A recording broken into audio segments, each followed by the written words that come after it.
Sonic and Shadow Generations.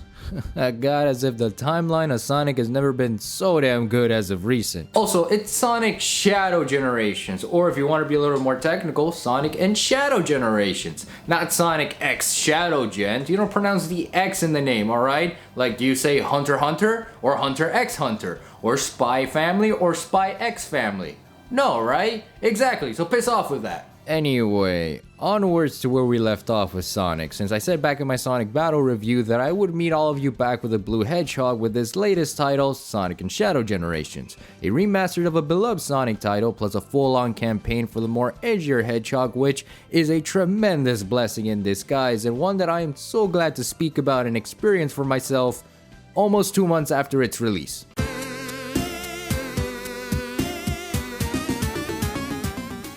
Yeah, sorry for arriving at the party here late, folks, but the invitation was either lost in transit or Sonic didn't want me at his birthday party. The blue prick. But here we are ready to rumble here, folks, and I have to say, this game was a long time coming for us Sonic fans. The hype for this remastered was real, folks, as the whole marketing for this thing was so intense that it almost made us second guess if they were even making the third Sonic movie at the time. Which says a lot of what they were cooking here, and by God, they certainly cooked. I can speak for many Sonic fans out there. There's been a long time for us to see the Edgy Hedgy getting the treatment that he deserves, and I think it's because of the games as of recent, as well as the movie back in December, that I'm glad to say that we're finally seeing Shadow back and better than ever.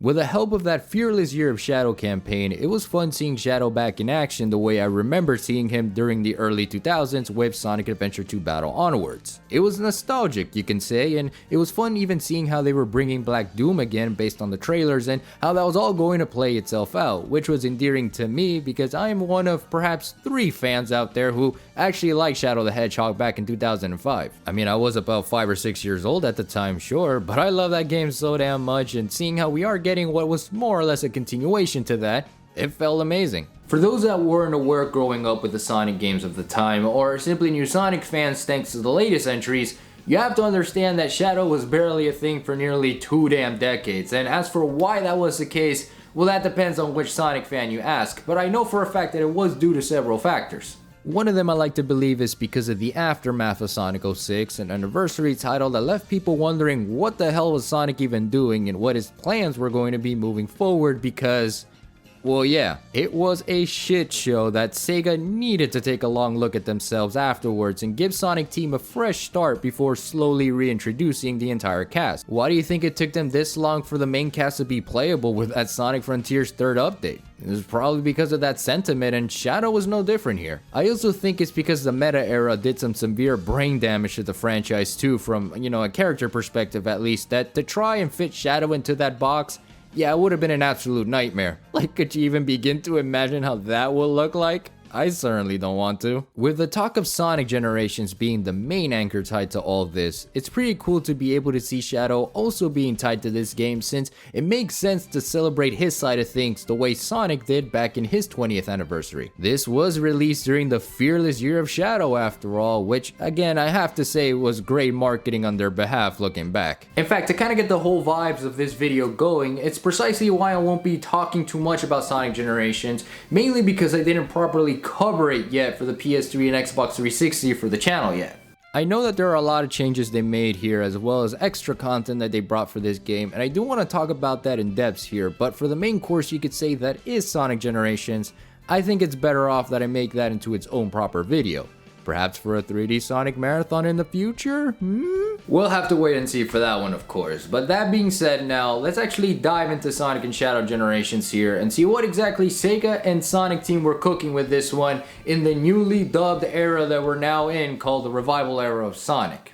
To start us off, I'm going to be covering the Steam version on PC, which will be my first ever PC gaming experience, funny enough. I didn't want to cover the Nintendo Switch version considering that I have Sonic Frontiers on it, but then reminding the fact that I have Sonic Frontiers on that console, I think it was better to play it this way in the end. I will admit this sure caught me off guard because I'm so used to playing on the Switch that seeing the 60 FPS had me feeling all sorts of weird, but in a good way I should stress. The game was so smooth and crisp in the graphical department that it felt like I transcended reality of sorts, and I'm talking about a Sonic game first of all. Like, if this is the PC experience guys, then you know what, I want all in, baby. And maybe check out other games too when they're like on sale or something, like Assassin's Creed. Sonic's voice actor is Ezio after all, so perhaps this is my calling. It is called acting, my friend. Is that supposed to be Ezio? But again, I'm glad to experience Sonic and Shadow's adventures this way, and not like how I did with Sonic Frontiers for the Nintendo Switch. Yet, for as much as I am enjoying the PC version though, there were moments that the game would just chaos control and freeze for a few seconds before it inevitably crashed. This was mainly the issue with Shadow Gen, since it is using the new Sonic engine they made for Frontiers, which also explains how Shadow's animations kind of feels like it's a reskin of Sonic's minus the whole boost, which I am definitely not a fan of. Like, why is he dragon rushing? Let him run with his air shoes, damn it! That's what they're there for. But I can't really complain about this much though, because the game does look rather nice, and it's refreshing to say that for a Sonic game of all things. As a whole package deal, you got something nice here, and let me start by saying that it's definitely by far the better remaster that we've gotten. Listen, I've heard the Sonic fans cry their hearts out when Sonic Colors Ultimate was released, and I saw the concerns for this game as well during the course of its advertising, but happy to say that it wasn't the case. It's a solid experience overall and easily something worth the $50 price tag or less if you got it during the holiday season. I paid the full price back in October, but you don't see me complaining, that's for sure. But before we do get down to business with Shadow here, we do have to remember that this is Sonic Generations at the end of the day. With a new remastered here, we also gotta talk a little bit about it before we dive in deep with the furry Vegeta. Considering that again, I didn't cover the original, I don't want to stress too much of your time other than to say the general changes this game brought to the original. The first changes I've noticed were the cutscenes being rewritten, which I know a lot of people have had their gripes about already. With Ian Flynn taking charge as the spearhead to Sonic's continuity, I understand that he can try a bit too hard sometimes to reference past events and even shake things up a bit in terms of dialogue so that everything fits nicely into one box. And honestly, I can't blame him because I actually like what he's been doing for the franchise since Frontiers, despite a few critiques here and there. And with what he did here, it's not a bad thing to want to spruce things up in terms of a few harmless references here and there. In fact, it's what I love the most about the rewritten dialogue because it shows the history of the franchise in a better fashion, especially when we're reminded that, yeah, this is an anniversary title. It clarifies some things and adds more nuanced references from other games like the Time Stones from Sonic CD and makes modern Sonic more in tune with his Frontiers counterpart to keep a more consistent version of the blue blur speed. It's fun to see, but it does come at the cost of losing the ability to preserve the original. Thanks to the success of this remaster, getting the OG Sonic gens is slightly harder now since Steam has plans to delist it if it hasn't already, and the fact that the game has slight revisions, it does feel like this rewrite is replacing something that honestly was just harmless at the end of the day. I shouldn't harp on that for too long though, since it does help me build my thoughts on the original game, and I do want to save those for when I eventually cover it for the channel. At the end of the day, from what I experienced here is the same old Sonic Generations that was released 13 years ago with some added extra stuff for the adventure. Well, added is relatively small here as really the only bonuses you have are the skins you can get if you pre-order the game, which my dumbass completely forgot to do and didn't bother to get them for when I was recording both campaigns, and the chows you can also collect in each stage to help add more flavor to the void that is white space. You have 3 in each act, each ranging from your adorable Sonic and Shadow chows to even the broken Chaos chows that are legit having the time of their lives. God, they're so adorable. I will say they are a hassle to collect because they can be found in the most random ass places and often you'll be zifting past them and notice them after the fact, which sure happened to me a few times, so now I gotta retrace my steps. Others you really have to stop and think for a second, like this one chow towards the end of Chemical Plant Act 2, which if you didn't stop to see it, yeah, you would have missed it right there. They did it to me again in Sky Sanctuary and I was like, how the fuck did I not see that? But shoutouts to Shadow Chow, or Chaos, if that's how you pronounce your YouTube handle, for the guide of collecting them because believe me, finding them on my own would have cost me tremendous damage to my own sanity. Managed to find all of them for both classic and modern Sonic, so the help was definitely appreciated. Hang on a second.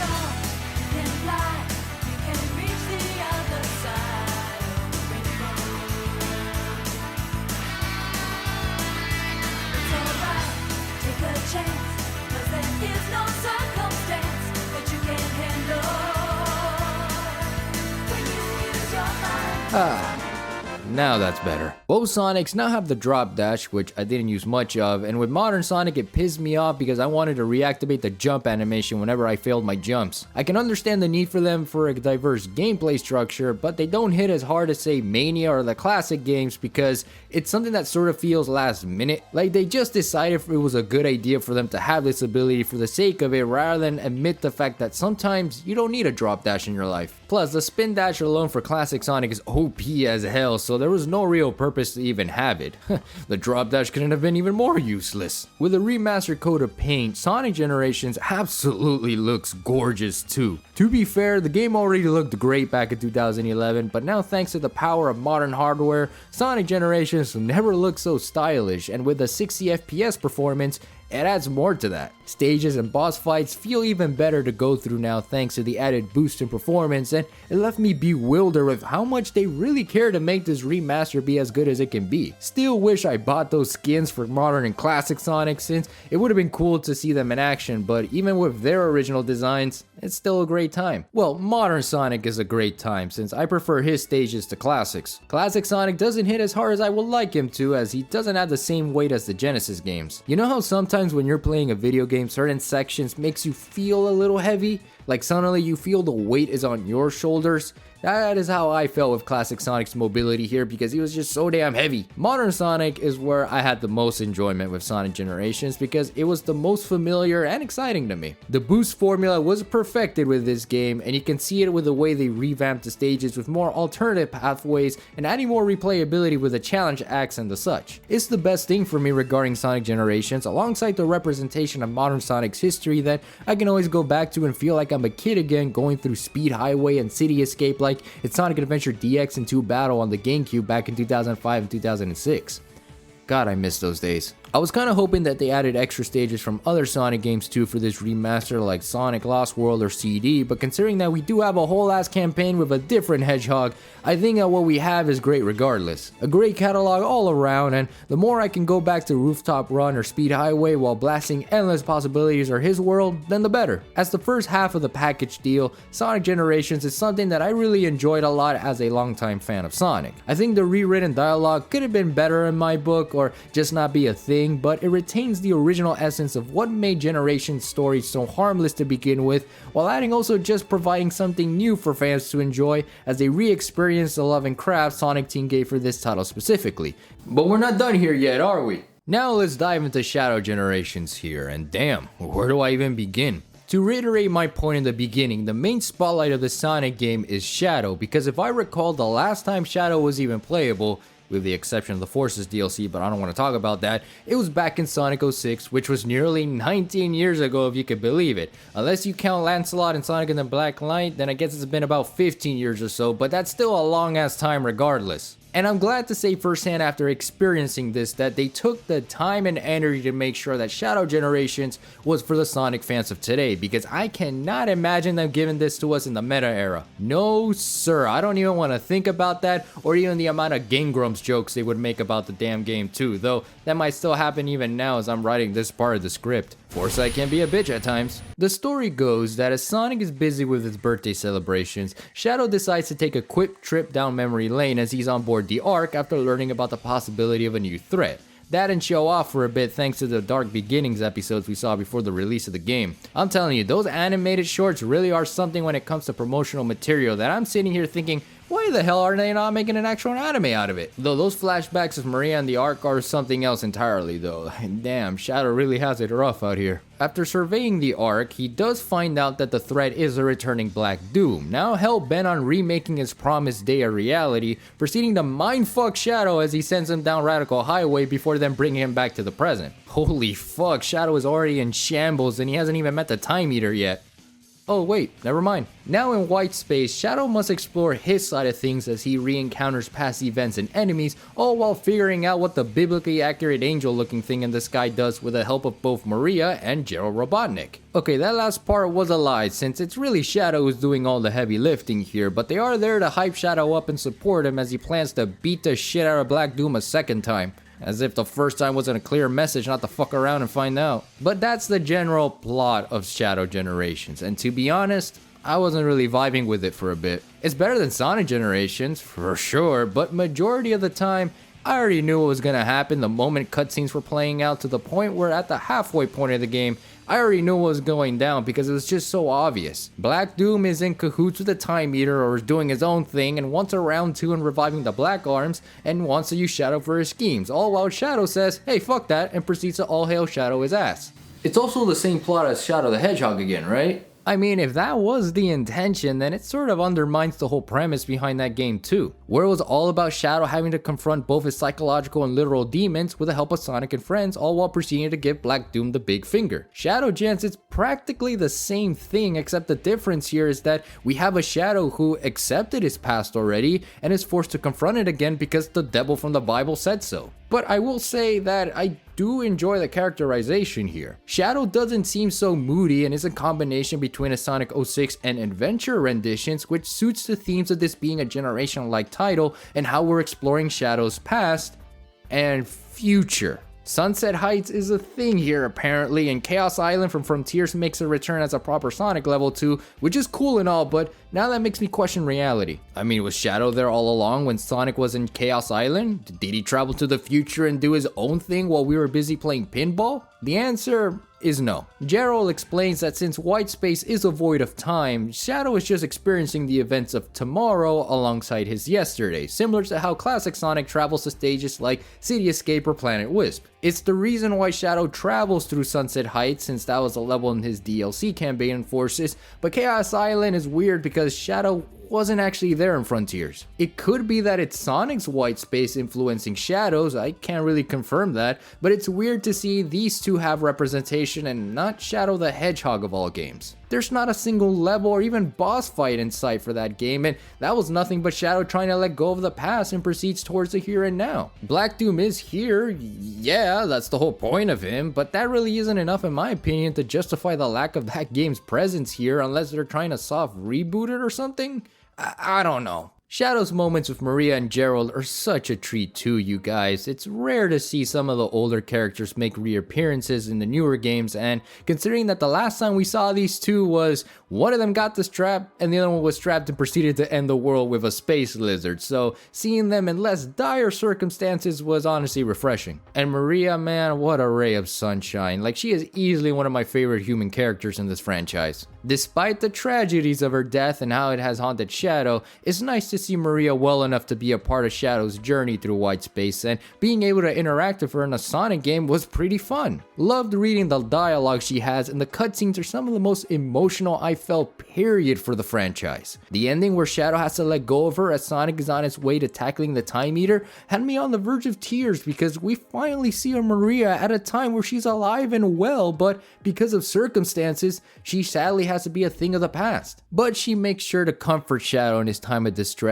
and says to go help the friends you made along the way as a thank you for being there for her, which just makes the moment even more bittersweet and emotional, paired with the fact that we see Shadow genuinely smile for the very first time. It's once again tragic for the character, but Sonic Team made sure to at least give us more time to be with her alongside her grandfather, which, yeah, more on Gerald later. Team Dark also makes a fun appearance as Omega was sucked in along with Shadow, and Rouge swoops in afterwards when Sonic saves her from City Escape, helping Shadow with his side of things too. Makes sense now in the ending where the two are shown together hyping Sonic up, but Omega isn't seen both here and in the party celebration when they get back. The hell happened to him? But again, that's the whole plot with Shadow Generation, so go explore to your heart's content and see what the white space has to offer on Shadow's end of the deal.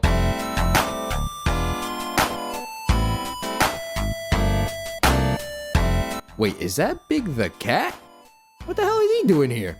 What? Listen man, Big the Cat is a mystery in and of itself. He might be God for all we know. Yeah, Big the Cat is here, looking for his usual pal Froggy, so no real significance there I guess, but it's funny seeing him here and finally meeting Shadow for the first time. Sure, there was Sonic Heroes in the final cutscene where they gave Sonic the Chaos Emeralds, but I don't think they stopped to drink some coffee in Spagonia or meet some Latinas at the local club after the fact. Plus, it's nice that Big's presence is enough to also make Shadow smile, and that says a lot about Big's character too. A jolly big dude all around as long as you don't teach him chaos control or something. something. Orbot and Cubot are also here trying to build a ship to leave white space, serving as a collectible hunt for those bolts you find exploring. They're just there to add more to the collectathon you'll be doing in this game, but it's nice to know where they were after Eggman decided to go meet with the Time Eater after the events of Colors. I sure love their dialogue, and that's also another thing that I enjoyed a lot about Shadow Generations compared to Sonic Generations. As you're exploring through white space, you have the chance to stop and speak with the people that are around and seeing what's up with them as you progress through the game. Marie and Gerald will speak about their past with the Ark as well to throw some little details about themselves and also about Shadow, like how Shadow has always been a coffee guy, so I guess that explains the barista outfit and murder of Sonic the Hedgehog. Maria even speaks about how she went to Spagonia one time as a little kid, which made me question if she ever met Professor Pickle back in Sonic Unleashed. I mean, one of Gerald's sons was an archaeologist, so he must have known the dude, and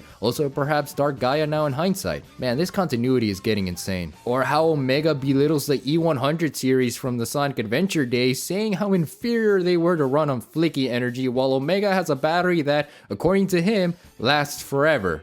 Yeah, lasts forever my ass. Rouge here is more to see how Shadow is doing on top of keeping tabs on Sonic's adventures, and talks about classic Sonic at one point and how that version of him Shadow might enjoy the most because of the sole purpose of him not being able to talk as much. God, I love that bit. And Big will being big and talking about Froggy and his adventures with the gang, even confirming that the fucker was in the space colony arc during the whole Eclipse Cannon business. Like, what even is he at this point? Sega, we need a Big the Cat game at this point, because right now this is sending me places and I bet you that will make you millions of dollars. And on the subject of the white space and our segue into the gameplay portion, I like the open zone design they made here. In fact, it's my favorite thing about Shadow Generations because of how much they took notes from Frontiers and gave Shadow a hub world to explore that wasn't a 2D side-scroller like in Sonic Generations. Roaming around and going to the next stage made it feel like we were traveling through Shadow's history, and I wasn't bored because there was always something new to find. A lot of people say it's very similar to the Bowser's Fury mode with the 3D World Switch version, and I can see that being the case given how much they gave Shadow here for collectibles and the such. For one, you can get Gerald's journal entries scattered around the area to learn more about Shadow's lore and that of Gerald's past, which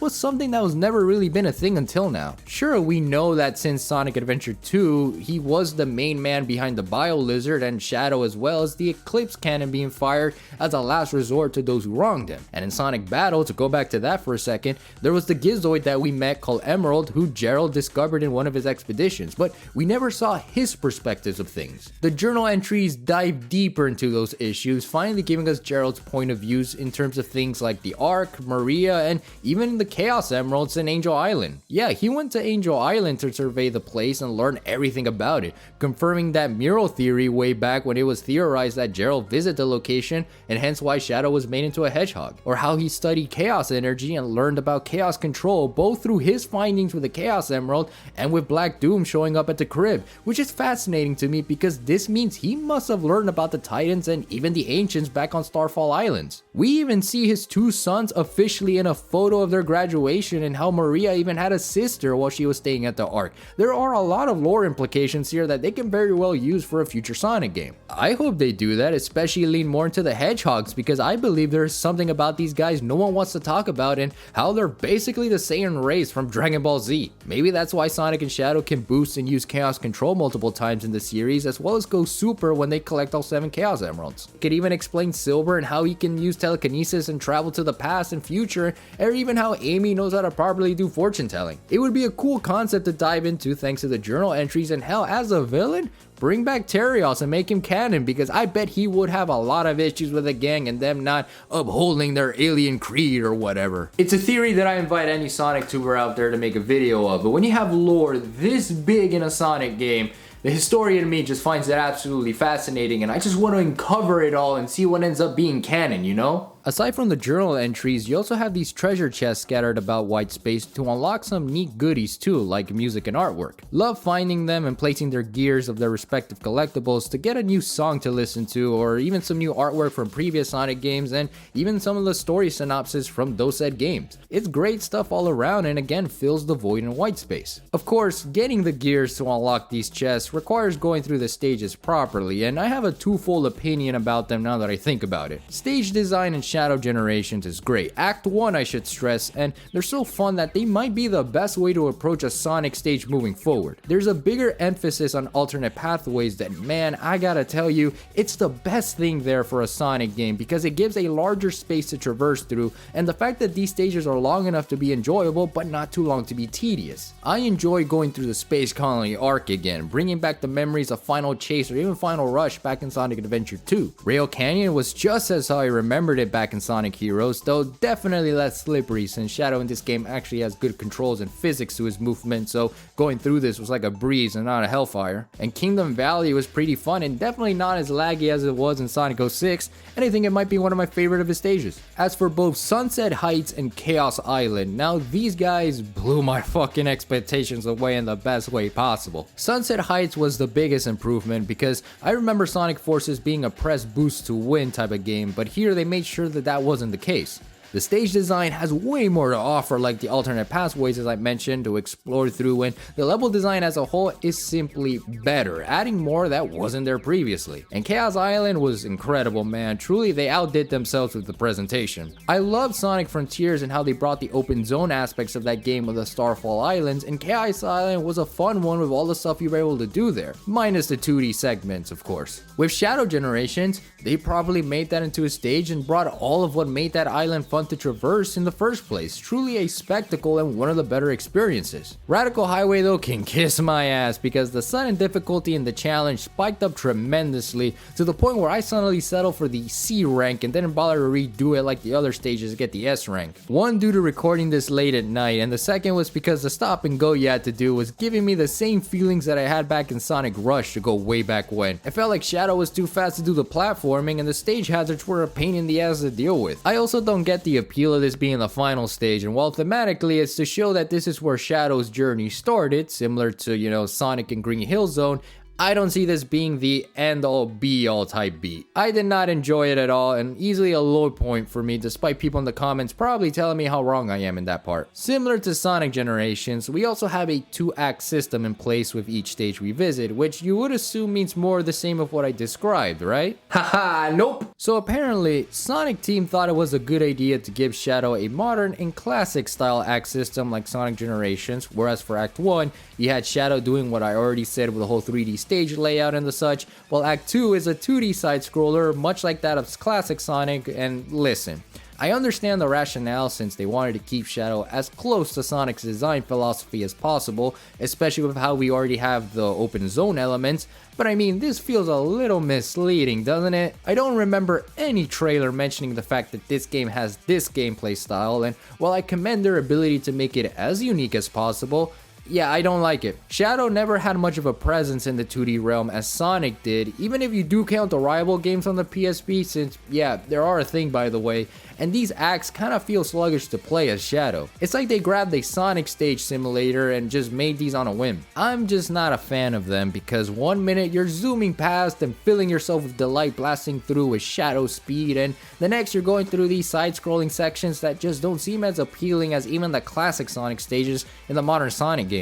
I wish they did more of what they did with Radical Highway at the end, where both acts were in the modern style gameplay that I swear this would have been amazing to see for all the stages, and somehow this one made the cut. It's like they have a hard on for this particular stage, all for the same reason they had one for Green Hill Zone. The first time it was introduced too, I was vibing with it low-key, seeing Black Doom and Shadow on an LSD mind trip as he suddenly enters Radical Highway, and it made sense for that moment, you know, Black Doom is showing he's back to throw hands and, you know, decided to flex on some of his new abilities. But then in Rail Canyon and in Sunset Heights, I swear I wasn't jiving with the idea, everybody, because it felt too damn repetitive to see Shadow go from the main stage and then back to Radical Highway, all while I just wanted to see the full stage in its entirety. It's again one of the reasons why Chaos Island is my favorite of the stages, because there was no interruption like that. It was straight seeing the whole island being explored through Shadow's perspective. The same goes to Kingdom Valley too, because I just love the fact that Sonic 06 is functional, and for a game that was broken, it actually had some really exciting stage themes. Kingdom Valley here is no exception, and the Mach Speed portion of it is truly stellar too. God, I love that set piece so much. And again, the less I talk about Radical Highway, the better, because fuck this, man. A great stage, again thematically, since it represents the start of Shadow's career and all, but as a final zone, man, that stage hurts me on a deep and emotional level. Like, Black Doom really took things personally. Shadow also gets these Doom powers as advertised in the trailers, where after beating each stage, he is given a Doom gear to insert into these weird looking portals in order to unlock them. They come in their usual variety. The Doom Spears act to attack multiple enemies and objects that help make traversal through both stages in a white space a hell of a lot easier. You got Doom Surf, which is more for water traversal, as it allows Shadow to, well, surf on water, and allows for some unique sense of platforming since it's rare to see this in a Sonic game. It again made Kingdom Valley fun so they didn't have to ride a janky jet ski that can explode on a whim, because of course it does, but instead this stingray looking thing that I even named Paul. Everybody say hello to Paul the Stingray, and Paul, thank you for your services. Doom Blast sends random black arms enemies you see in each stage flying and use them as an instant transmission to make clearing each stage faster, and also to flex on the fact that Shadow is stronger than before. It's not visually stellar, but it is a nice little power up nonetheless, and I feel bad for the idea that it's done exclusively to the black arms, so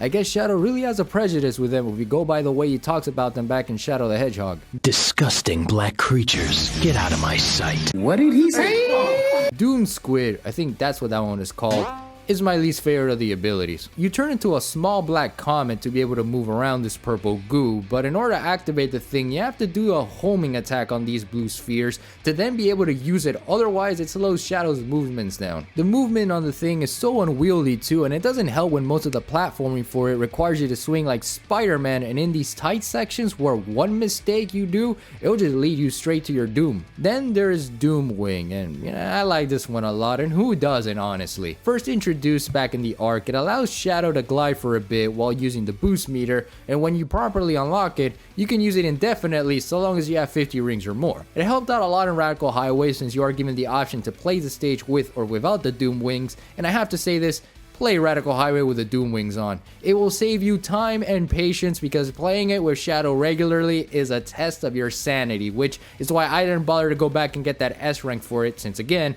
hate that stage with every fiber of my being. Like Sonic Generations, you also have the challenge acts to get the boss keys, except this time you actually have to beat both acts to get it. This was actually good in my book, because my biggest gripe with Sonic Generations ironically was the fact that you only need one challenge stage completed to get the boss key, but here they made sure that you spend more time with each stage to get a full experience. So much that after you beat the game and unlock Doom Zone, where you awaken the second coming of the Rapture, you get more challenge gates to even obtain more goodies and extras. But for the most part, they're what you sort of expect from additional side missions. You have ring challenges where you have to collect a certain amount of rings before reaching the goal while finding the best shortcuts to get more rings. There's some that you have to use Chaos Control to stop time and reach the stage faster and avoid hazards, which I thought those were pretty unique. And it helps to get that S ranks in both the main and challenge acts as long as you use it appropriately. Some have you traveling through a section of the stage with only one ring and had you test your skills in the platforming department, though I remember this being a thing for Sunset Heights exclusively, with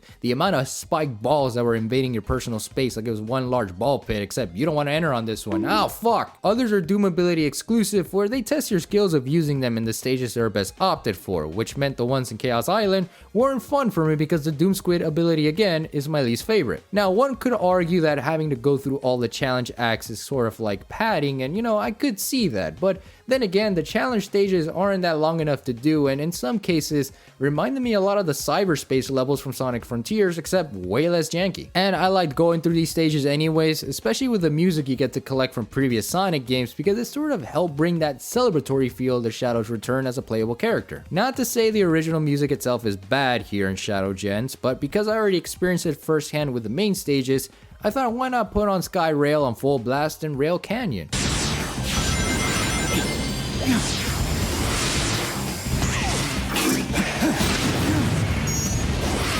Or Lethal Highway in Sunset Heights.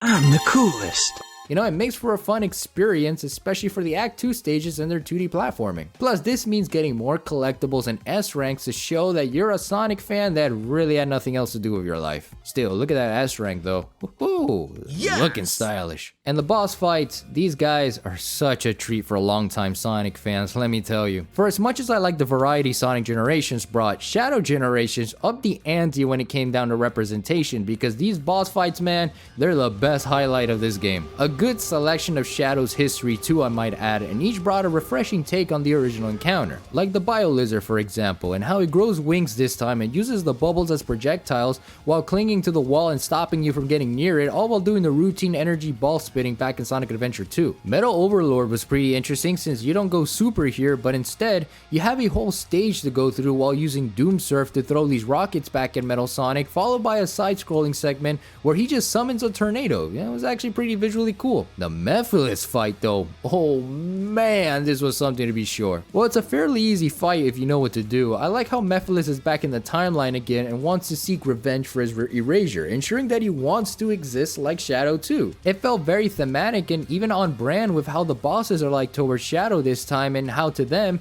it's unfair that he is the ultimate life form and they're all copies or delusions of that grandeur. The only missed opportunity they had with these bosses though was having Sonic as one. It was implied in the marketing that we were going to experience something of the sort, but what ended up happening was a cutscene where they duke it out for a few seconds only for Shadow to give up and hand Sonic the W.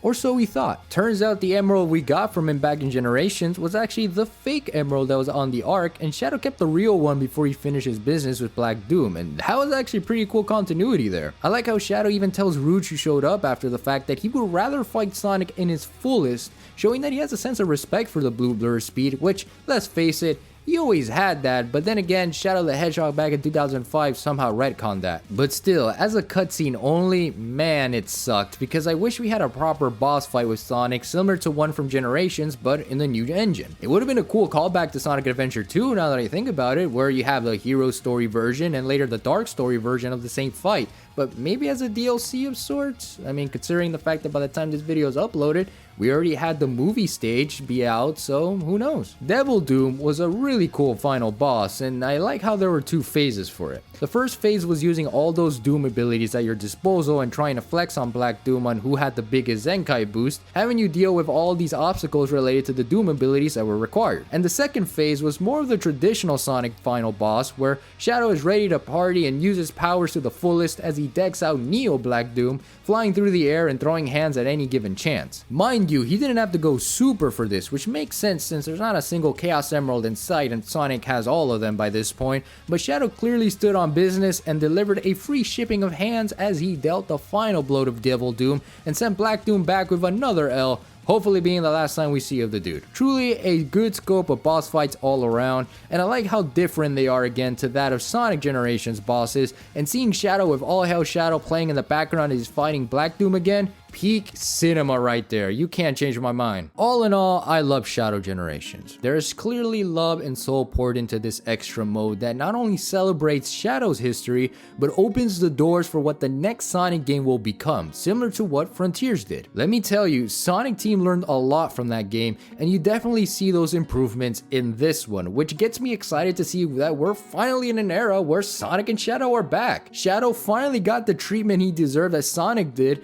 and I can't wait to see what else Sega has cooking for the Hedgy Vegeta. With a good plot, a good roster of characters, and an open zone that reflects on what Frontiers did right, I want more of this Sonic team, and I'm confident that that's probably the intention. Please bring us back to that adventure style of things, both in story and in gameplay, and I hope that we can see that Fable Sonic Adventure 3 with all the stuff I mentioned back with Gerald's journal entries. There is a gold mine of stories to craft in that damn thing that I hope it comes to fruition someday, and seriously, make Terios into a character. I would love to see him be canon and be an absolute menace to Sonic and friends at the end of the day. But that, my friends, is the end of Sonic and Shadow Generations. And let me say that as a package deal, man, is this the definition of peak fucking fiction, because let me tell you, Sonic Team again cooked and showed that their hearts are in the right place in terms of delivering a Sonic experience that is both true and loved by all fans, new and old, while also reintroducing their other beloved characters. I really recommend getting this on PC, regardless if it's the Steam or the Epic Games version, PS5, PS4,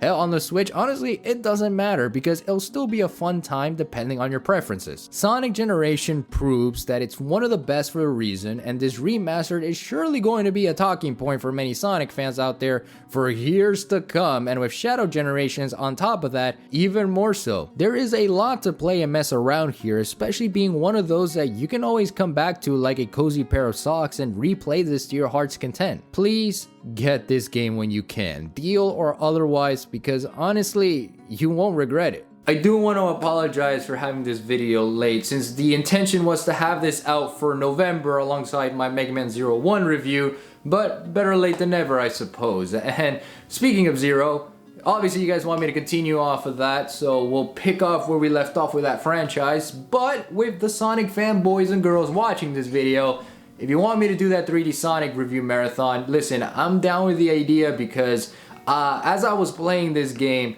it reminded me a lot of the times of when I was a kid playing Sonic games, so it would be cool to go back and revisit those games in a more mature lens, so to speak. Assuming we Sonic fans even matured in the first place. As always though, thank you guys so much for watching, thank you guys for supporting the content, and as always, love you all to 120, stay safe and sexy out there, do good into the world, have fun, improve by 1% each and every day because that will make a difference in the world. Peace out and take care.